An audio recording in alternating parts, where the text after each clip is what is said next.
The analysis of competing hypotheses is a structured analytical technique that empowers you to make robust decisions through logical reasoning and critical evaluation. It is a key analytical technique all cyber threat intelligence analysts should know, so let me teach you everything about it. Hey guys, welcome back to the channel. If you're new here, my name is Adam and I teach everything about CTI. I've helped build CTI teams, refine processes, and train clients on best practices. If you want to learn it all for free, subscribe to this channel. The analysis of competing hypotheses is an analytical technique for comparing multiple hypotheses to generate a complete explanation informed by the available evidence. Let's dive into how you can use it to critically evaluate all the evidence at your disposal and make informed decisions. Before we begin though, we first need to know where this technique came from.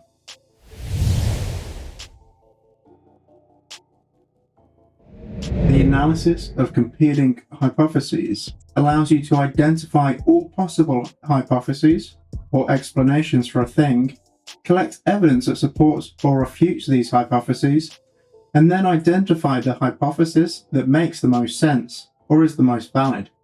Once you've completed the process, you will have a hypothesis that best explains the data and is most likely correct. ACH was developed in the intelligence community and later popularized in Richard J. Howard Jr.'s Psychology of Intelligence Analysis. He was a CIA veteran and educator. In his book, Howard describes various analytical techniques for overcoming biases when assessing intelligence. The simplest of these is the analysis of competing hypotheses. He describes how when given intelligence or a problem to solve and asked to make an assessment or produce a solution, we must create several different hypotheses and choose between them to make a thoughtful decision. To choose the most valid one, you need a framework to generate an exhaustive list of hypotheses, assess the evidence accurately, and prevent biases from creeping in. He created ACH to solve this problem. Since then, ACH has entered many disciplines and helped analysts, managers, and executives make key decisions by following a methodological approach that promotes critical thinking, evidence-based conclusions, and logical reasoning. Despite its long-winded name, it's one of the more simple analytical techniques to follow and consists of 7 steps. First is hypothesis, where you identify hypotheses. Then we have evidence, where you collect evidence that supports these hypotheses.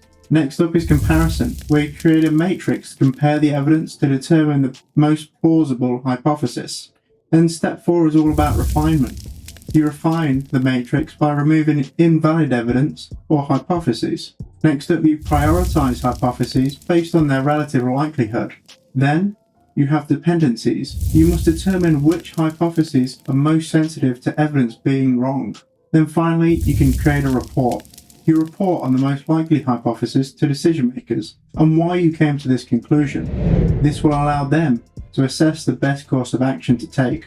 Let's examine how to go through each of these steps so you can start using ACH today. But before we do that though, let me know if you use any analysis techniques in your work in the comments. Do you use the Diamond model, Maya attack framework, or do you already use ACH? Maybe you use something completely different. Let me know in the comments. I'd love to hear about it.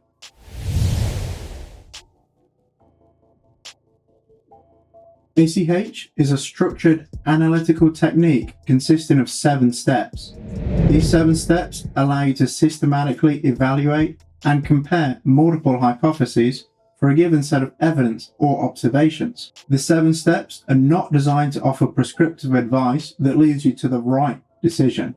Instead, they provide a structure for you to follow when assessing the validity of competing hypotheses that mitigates potential biases and promotes logical reasoning.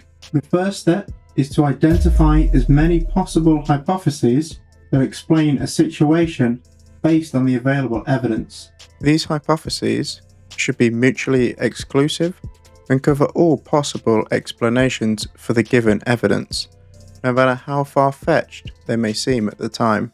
When developing these hypotheses, you should include others. Their diverse perspectives will allow them to generate new ideas and explanations you would have never considered. As long as the available evidence does not disprove these explanations, include them in your list of possible hypotheses. After generating hypotheses, you must gather all relevant evidence that may support or refute them. Evidence can be intelligence reports, open source information, expert opinions, historical data, and assumptions or deductions you make about the situation. This evidence does not need to be empirical, so long as it moves the process forward and reasonably explains the current facts. You can count it as evidence. You will refine this evidence later on in the process. A good starting point is to assume each hypothesis is true, review the hypotheses, and note which evidence supports them and what evidence is expected but missing, and why it might be missing. This will ensure you don't exclude hypotheses just because the evidence is currently unavailable. Now it's time to compare all the evidence you collected. To do this, create a matrix of hypotheses listed horizontally and evidence listed vertically. Review each piece of evidence and assess the degree to which it supports or is consistent with each of your hypotheses. You can put a plus sign if it supports a hypothesis, or a minus sign if it does not, and a 0 if it does neither. Some evidence will support or not support a hypothesis more strongly. It could come from a more credible or reliable or relevant source. You can mark this with 2 pluses or 2 minuses to indicate this. Once you have filled out the matrix, you can move on to the next step, refining it. With your matrix complete, it should become apparent which evidence does not help determine the relative likelihood of your hypothesis. Remove this evidence from your matrix. At this step, you may also find that removing hypotheses or scrutinizing evidence uncovers new evidence or new hypotheses. Add these to your matrix and compare them.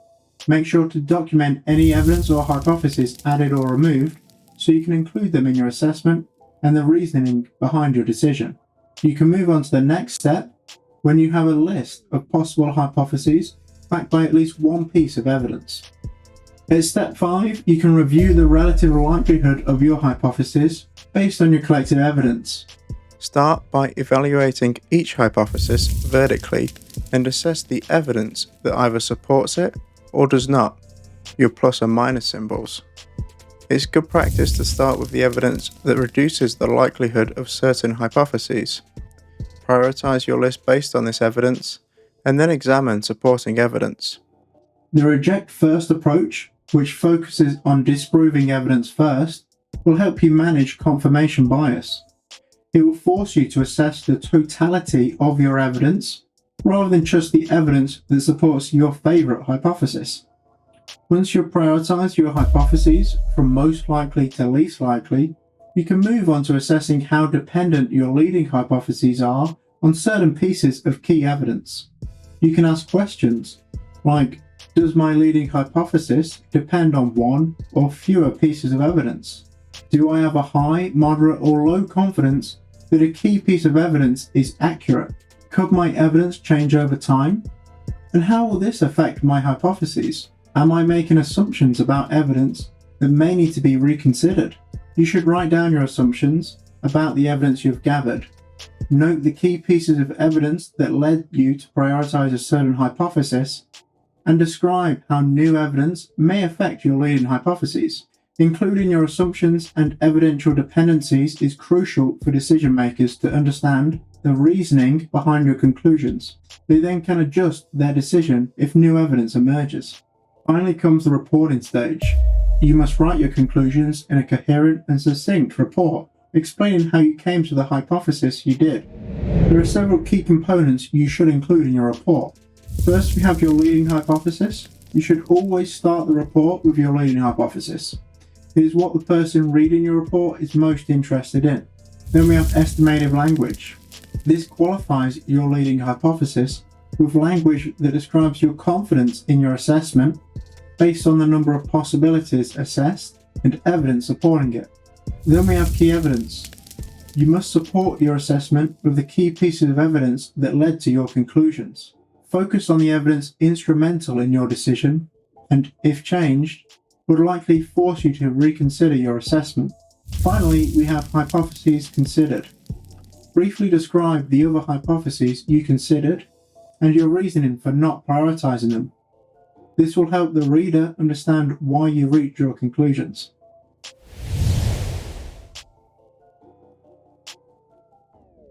Now that you know what ACH is and the 7 steps that make up the process, let's look at some common use cases.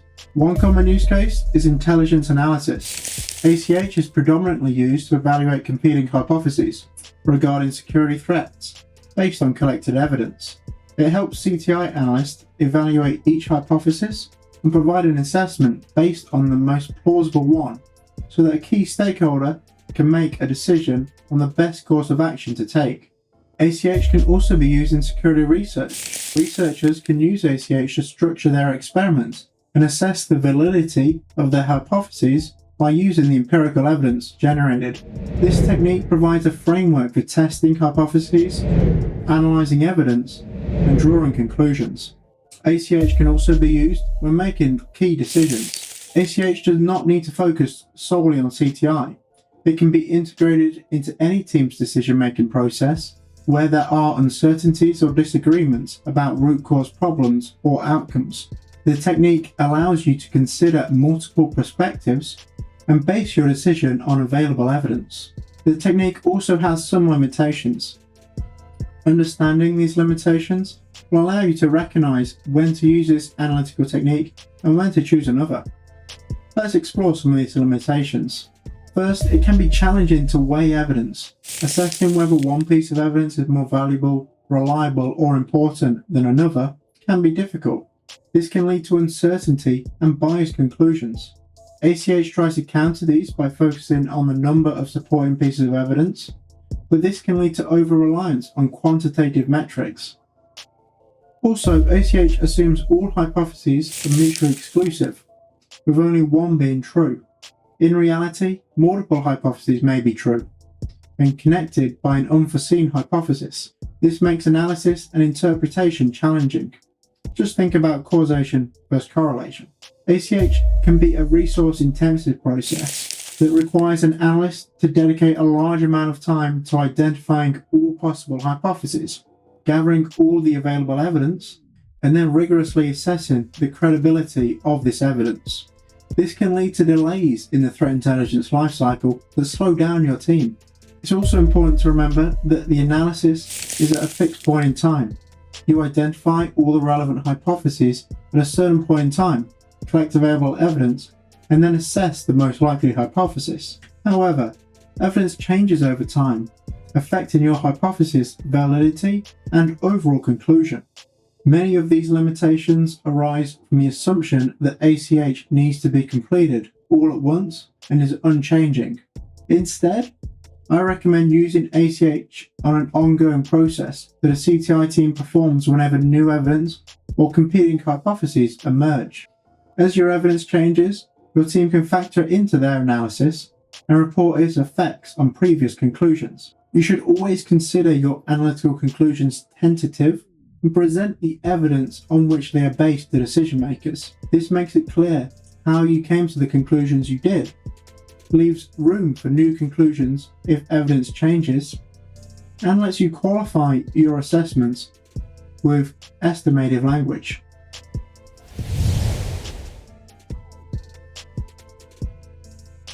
Let's get stuck into a demo. Our case study will focus on a common problem men and occasionally women face worldwide: misplaced car keys. The situation is as follows. You step outside your house, ready to begin another day, when suddenly you realize you do not have your car keys. Being an avid cybersecurity analyst, you go back inside, sit at your dining room table, and use the analysis of competing hypotheses technique to deduce where they are most likely to be. Yes, in the real world, this is overkill and a waste of paper. It is a good example of how to apply logical reasoning through ACH. Step 1 is identifying hypotheses. We could generate several ideas about the whereabouts of the missing keys. A few might include: I forgot to take my keys out of my work bag. I left the keys on the kitchen table. Maybe my keys have been stolen from my house. You could say that you dropped your keys in the driveway, or even that your dog ate your keys. You can even get artificial intelligence or AI to help you generate more hypotheses. Next, you must collect all relevant evidence that supports or refutes the hypotheses you created. This includes empirical evidence, like I currently do not have my keys in my jacket, and assumptions, like I assume my keys are not in Antarctica. Next, we compare the evidence.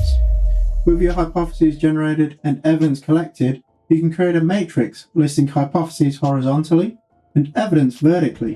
You can then use this matrix to assess the degree to which a piece of evidence supports or refutes a hypothesis. Here, a plus icon supports a hypothesis, while a minus icon refutes it, and a 0 does neither. Also, 2 pluses or 2 minuses indicate evidence strongly favouring or against a hypothesis. The next step is to review your matrix and refine it by removing or adding hypotheses or evidence. In this example, you can remove the hypothesis that you left your keys on the kitchen table from the list and add a newly discovered piece of evidence that you did not see them in the driveway on your return home. Make sure to remove any hypothesis that does not have at least one supporting piece of evidence. Then we come to step 5. Once your matrix is complete, you can prioritize the most likely hypothesis. As previously mentioned, it's good to start with evidence that reduces the likelihood of certain hypotheses. Prioritize your list based on this evidence, and then examine supporting evidence. This will force you to assess all the evidence you have collected and avoid confirmation bias. The list of hypotheses based on likelihood in this example are as follows. Firstly, I forgot to take my keys out of my work bag. Then maybe I dropped my keys on the driveway. Next up, my keys could have been stolen from my house. And finally, the least likely is that my dog ate my keys. At step 6, we must start assessing the dependencies. Before you can begin telling people about your leading hypothesis, you must consider the key pieces of evidence or assumptions it depends on. If these change, they will affect your assessment or your confidence in it. Noting these dependencies down is important for future analysis, as new evidence may emerge that proves assumptions false. The key pieces of evidence in this example are: my keys are too big for my dogs to eat, and that I have not checked my work bag yet. Finally, you can report your findings. In this example, it is as simple as looking for your keys in your work bag. However, in the real world, you may want to include your leading hypothesis, qualify it with estimative language, back it up with your key evidence, and conclude with the other hypotheses you considered and refuted to support your assessment.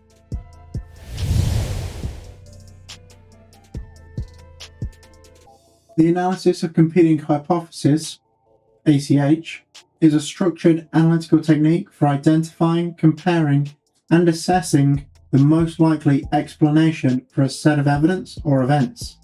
The technique's robust process emphasizes logical reasoning and requires users to assess all the potential possibilities, allowing them to think critically and make informed decisions. Try applying ACH to solve everyday problems, like losing your keys, investigating why your kid won't eat their food, or determining what channel the football is on tonight. This will help you get used to the ACH process and make it easier to apply it in your professional work, whether that's analysing threat intelligence, sifting through intrusion data, or performing strategic planning. If you enjoyed this video, please give it a like to let me know you want to see more of this content. For more analysis techniques, check out these videos.